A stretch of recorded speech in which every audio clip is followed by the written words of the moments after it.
Ayan ang ginawa ni Pastor Magmando. Sayang. Ngayon, tingnan po natin ang kasaysayan ni Pastor Magenganyo. Tingnan po natin kung ginamit niya yung prinsipyo ng samantalahin ng bawat pagkakataon.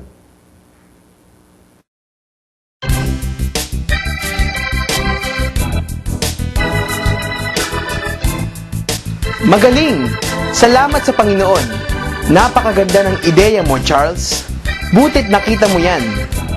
Maganda ang nangyari sa baryo sa Marinduque. Pero, nandito tayo sa middle class subdivision sa city. Ano kaya ang pwede natin gawin para lumabas ang mga taga rito ng kanilang gate para manood? Oo nga, no? Paano kaya? Wala akong idea. Pwede ba kaya gamitin natin ang Jesus Film sa VCD? Ipapalabas natin sa loob ng mga bahay. Yun! Maganda yan!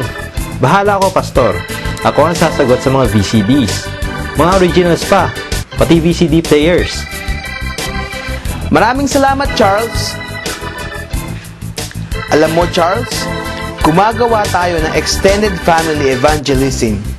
Ano kaya kung i-alok natin sa ating mga extended family na ipalabas ang Jesus Film VCD sa bahay nila? Lalong maganda. Napakagandang idea. Okay, tuloy po tayo sa ating interaction sa page 147. Number 1, paano ginamit ni Pastor Magenganyo ng prinsipyo ng samantalahin ng bawat pagkakataon? At paano hindi napansin ni Pastor Magmando ng prinsipyo ng samantalahin ng bawat pagkakataon? Okay, please pause the video for 2 minutes para pag-usapan sa implementation team. Walang munang report.